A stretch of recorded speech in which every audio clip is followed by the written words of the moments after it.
बहुत साल पहले उत्तर प्रदेश के एक छोटे से गांव में रामकिशन नाम का एक गरीब किसान रहता था। उसके पास थोड़ी सी जमीन थी, कुछ बैल और मिट्टी का बना छोटा सा घर। उसकी पत्नी सुशीला बहुत दयालु और शांत स्वभाव की थी। दोनों की जिंदगी सादगी में कट रही थी, पर ईश्वर ने उनके जीवन में एक बहुत बड़ा दुख लिखा था। उनका एकमात्र पुत्र मोहन जन्म से ही अंधा था। जब मोहन पैदा हुआ तो पूरा गांव रामकिशन को बधाई देने आया, लेकिन जब सबको पता चला कि बच्चा आंखों से नहीं देख सकता तो सबकी बातें बदल गईं। बेचारा, भगवान ने तो जन्म से ही इसे अंधकार दे दिया। किसी ने ताना मारा, किसी ने सहानुभूति दिखाई। रामकिशन का दिल टूट गया था। वो आसमान की ओर देखकर बोला, हे प्रभु, मैंने तो कभी किसी का बुरा नहीं किया, फिर मेरे बच्चे को यह कैसा दुख दिया। सुशीला ने आंसू पोंछते हुए कहा, भगवान ने अगर आंखें नहीं दी तो जरूर कुछ और बड़ी देन देगा। हमें इसे कमजोर नहीं बनने देना है। वो दिन से लेकर आने वाले कई सालों तक पति पत्नी ने मोहन को हर सुख देने की कोशिश की। मोहन बड़ा हुआ, लेकिन उसकी दुनिया अब भी अंधकारमय थी। वो सूरज की रोशनी को महसूस तो कर सकता था, पर देख नहीं सकता था। वो अक्सर अपने पिता से पूछता, बाबा, सूरज कैसा दिखता है? रामकिशन गहरी सांस लेकर कहता, बेटा, सूरज जैसे भगवान का चेहरा होता है जो सबको रोशनी देता है। मोहन मुस्कुराता और कहता, तो मैं भी एक दिन सबको रोशनी दूंगा बाबा। रामकिशन को उसकी यह बात सुनकर रुलाई आ जाती, पर उसने हमेशा अपने आंसू मोहन से छिपाए। मोहन को देखने की शक्ति नहीं थी, पर सुनने और महसूस करने की शक्ति असाधारण थी। वो खेत में खड़े होकर हवा की आवाज से बता देता, बाबा, आज बारिश आएगी, और सच में कुछ घंटों में बारिश हो जाती। वो मिट्टी की गंध से पहचान लेता कि कौन सी फसल उग रही है। गांव वाले कहते, रामकिशन का बेटा अंधा है, पर भगवान ने इसे कुछ खास शक्ति दी है। धीरे धीरे लोग मोहन से सलाह लेने आने लगे। किसान मौसम पूछने, बीमार लोग दवाई के असर के बारे में राय लेने। मोहन सभी को बड़ी शांति से जवाब देता, मानो उसकी आत्मा किसी गहरी चेतना से जुड़ी हो। एक दिन सुशीला बहुत बीमार पड़ गई। डॉक्टर ने कहा, अब इनके पास ज्यादा समय नहीं है। रामकिशन का दिल रो पड़ा। उस रात मोहन मां का हाथ पकड़कर बोला, मां, तुम ठीक हो जाओगी ना? सुशीला ने मुस्कुराकर कहा, बेटा, मैं शायद अब न रहूं, लेकिन एक बात याद रखना, कभी अंधेरे से डरना मत। तेरे भीतर इतनी रोशनी है कि तू दूसरों को राह दिखा सकता है। मोहन ने मां को कसकर गले लगाया। अगली सुबह सुशीला इस दुनिया को छोड़ गई। उस दिन से मोहन और रामकिशन की दुनिया में एक और अंधेरा उतर आया। मां के जाने के बाद मोहन का मन टूट गया था। वो कई दिनों तक किसी से बात नहीं करता था, पर एक रात उसने सपना देखा। मां उसके पास आई और बोली, बेटा, याद है तूने कहा था कि तू रोशनी देगा? अब समय आ गया है। सपने से जागकर मोहन ने प्रण लिया, मैं अपनी मां की बात पूरी करूंगा। मैं दूसरों के जीवन में रोशनी बनूंगा। उसने बाबा से कहा, मैं पढ़ना चाहता हूं, मुझे ब्रेल लिपि सिखाओ। गांव में किसी को ब्रेल नहीं आती थी, पर शहर में एक स्कूल था जहां अंधे बच्चों को पढ़ाया जाता था। रामकिशन ने अपनी जमीन का एक टुकड़ा बेच दिया ताकि बेटे को पढ़ने भेज सके। मोहन शहर पहुंचा। वहां शुरुआत में सब कुछ नया था, हॉस्टल, स्कूल, ब्रेल की किताबें, लेकिन उसकी लगन अटूट थी। वो पूरी रात ब्रेल की पंक्तियों को उंगलियों से पढ़ता। धीरे धीरे उसने संगीत, दर्शन और विज्ञान पढ़ लिया। उसकी आवाज मधुर थी और वह भजन गाकर सबका मन मोह लेता था।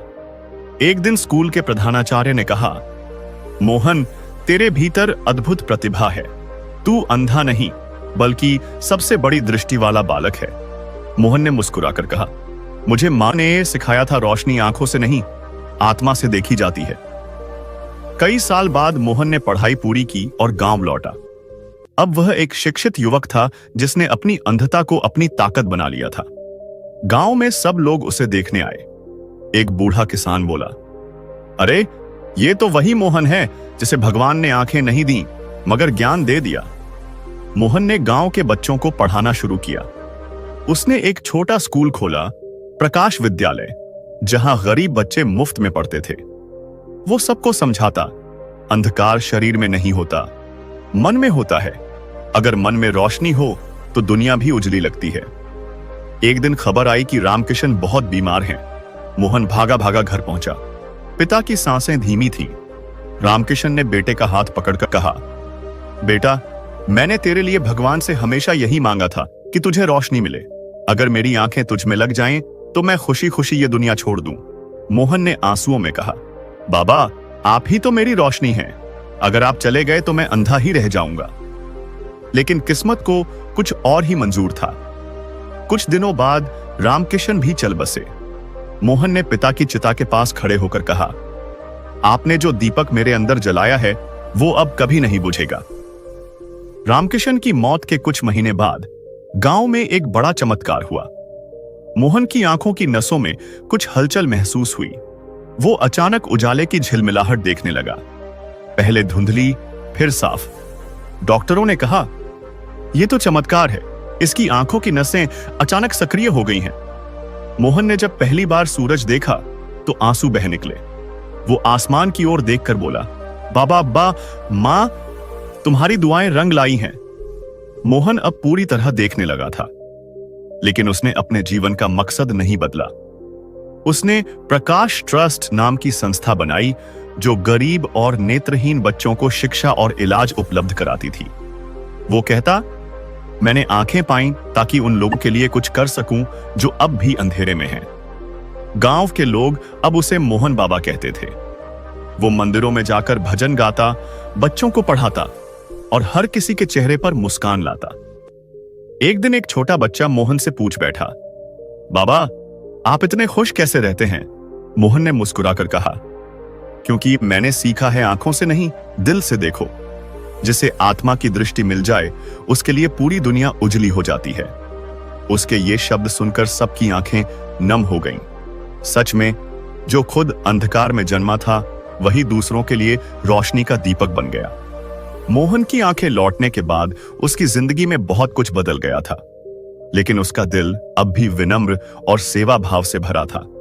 गांव का प्रकाश विद्यालय अब प्रकाश ट्रस्ट बन चुका था, जहां न केवल अंधे बच्चों को पढ़ाया जाता था, बल्कि अनाथ, गरीब और विकलांग बच्चों को भी शिक्षा, भोजन और सम्मान दिया जाता था। मोहन रोज सुबह मंदिर की घंटी की आवाज से दिन शुरू करता, फिर बच्चों के साथ बैठकर भजन गाता। अंधकार में जो दीप जलाए वही सच्चा मनुष्य कहलाए। गांव के लोग अब उसे मोहन बाबा कहकर पुकारते थे। वो साधारण कपड़े पहनता, लेकिन उसके चेहरे पर ऐसी चमक थी मानो भीतर से कोई दिव्य रोशनी निकल रही हो। एक दिन गांव में एक बड़ी कार रुकी। उसमें से उतरी डॉक्टर आर्या मिश्रा, जो शहर के एक नामी नेत्र अस्पताल की सर्जन थी। उन्होंने मोहन के ट्रस्ट के बारे में अखबार में पढ़ा था। आर्या बोली, मोहन जी, आपका काम प्रेरणादायक है। हम आपके ट्रस्ट के साथ मिलकर ग्रामीण इलाकों में मुफ्त नेत्र चिकित्सा शिविर लगाना चाहते हैं। मोहन की आंखें नम हो गईं। डॉक्टर साहिबा, यही तो मेरा सपना था, कोई और अंधेरे में न रहे। आइए ये मिलकर ये काम करते हैं। उस दिन से प्रकाश ट्रस्ट और आर्या अस्पताल की साझेदारी शुरू हुई। हर महीने गांव-गांव में आंखों के चेकअप कैंप लगते। सैकड़ों गरीब लोग जो वर्षों से धुंधली दुनिया में जी रहे थे, फिर से रोशनी देखने लगे। मोहन अब पूरे प्रदेश में मशहूर हो गया था। उसका नाम टीवी और अखबारों में छपने लगा, पर वो कभी घमंड नहीं करता था। वो हमेशा कहता, अगर भगवान ने मुझसे रोशनी छीनी थी तो शायद इसलिए कि मैं दूसरों के अंधेरे को समझ सकूं। वो बच्चों को समझाता, बेटा, अपनी कमजोरी को कभी श्राप मत समझो। वही कमजोरी एक दिन तुम्हारी सबसे बड़ी ताकत बन सकती है। बच्चे उसे अपने मोहन गुरुजी कहते थे। उनकी आंखों में आस्था थी और दिलों में रोशनी। एक दिन बारिश के मौसम में मोहन एक कैंप से लौट रहा था। रास्ते में नदी का पुल टूटा हुआ था। वो गाड़ी रोककर उतरा और देखा, कुछ बच्चे पानी में फंसे हुए हैं। बिना एक पल सोचे मोहन इस सभा करी तमस आई सोचे मोहन नदी में कूद गया। तेज बहाव था, पर उसने एक एक कर तीनों बच्चों को निकाल लिया, लेकिन खुद को बचा नहीं पाया। वो गहरे पानी में बह गया और बेहोश हो गया। गांव वाले उसे खोजते हुए पास के किनारे पर पाए। डॉक्टरों ने घंटों मेहनत की। आखिरकार मोहन ने आंखें खोली, पर अब वो फिर से देखने की शक्ति खो चुका था। मोहन जब होश में आया तो सब कुछ फिर से अंधेरा था। उसने डॉक्टर आर्या की आवाज सुनी। मोहन जी, हमें अफसोस है, आपकी दृष्टि फिर से चली गई है। मोहन मुस्कुराया और बोला, डॉक्टर, जब तक दूसरों की आंखें जलती रहें, मुझे अपनी रोशनी की जरूरत नहीं। सबके चेहरे पर आंसू आ गए। वो आदमी जिसने लाखों को रोशनी दी थी, अब खुद फिर से अंधकार में था, पर भीतर से पहले से भी ज्यादा उजला। मोहन अब व्हील चेयर पर बैठकर बच्चों को पढ़ाता। वो कहानियां सुनाता, भजन गाता और जीवन का अर्थ समझाता। वो कहता, हम आंखों से नहीं, दिल से देखना सीखो। जो दिल से देखेगा उसे कभी अंधेरा नहीं मिलेगा। डॉ आर्या ने कई बार कोशिश की कि उसकी सर्जरी कराई जाए, पर मोहन ने मना कर दिया। अब मेरी आंखें मेरे बच्चे हैं जो इस ट्रस्ट में पढ़ते हैं। जब तक उनकी रोशनी जल रही है, मैं देख रहा हूं। सालों गुजरते गए। मोहन बूढ़ा हो गया, उसके बाल सफेद हो गए, पर उसकी आवाज में वही आत्मिक शक्ति थी। एक दिन उसे बहुत तेज बुखार आया। बच्चे उसके चारों ओर बैठे रो रहे थे। मोहन ने धीमे स्वर में कहा, मत रोना बच्चों, जब मैं चला जाऊंगा तो हर शाम मंदिर में एक दीप जलाना, ताकि मेरी आत्मा उस दीप की लौ में चमक सके। रात के समय उसने कहा, मां, बाबा, मैं आ रहा हूं। और फिर उसकी सांसें थम गईं। पूरा गांव शोक में डूब गया। मंदिर की घंटी धीरे धीरे बजती रही। मोहन की समाधि वो प्रकाश ट्रस्ट के पास बनाई गई। उसकी मृत्यु के बाद पहली ही रात मंदिर के दीपक की लौ बिना तेल डाले भी जलती रही। लोगों ने कहा, मोहन बाबा की आत्मा अब भी रोशनी दे रही है। गांव के हर घर में उस दिन एक दीप जलाया गया। किसी ने कहा, आज भी जब कोई दुख में होता है, मोहन बाबा की समाधि के पास दीप अपने आप जल उठता है। प्रकाश ट्रस्ट अब एक बड़ा आश्रम बन चुका था। वहां से हर साल सैकड़ों नेत्रहीन बच्चे शिक्षित होकर निकलते थे और दूसरों के जीवन में रोशनी फैलाते थे। 20 साल बाद एक छोटा लड़का आश्रम में दाखिल हुआ। उसका नाम था आरव। वो भी अंधा था, पर उसकी आवाज मोहन जैसी थी। डॉक्टर आर्या, जो अब वृद्धा हो चुकी थी, बोली, इस बच्चे में वही तेज है जो मोहन बाबा में था। आरव ने मोहन बाबा की समाधि के पास खड़े होकर कहा, बाबा, मैं आपकी रोशनी आगे बढ़ाऊंगा। उस दिन से वो प्रकाश ट्रस्ट का नया दीप बन गया।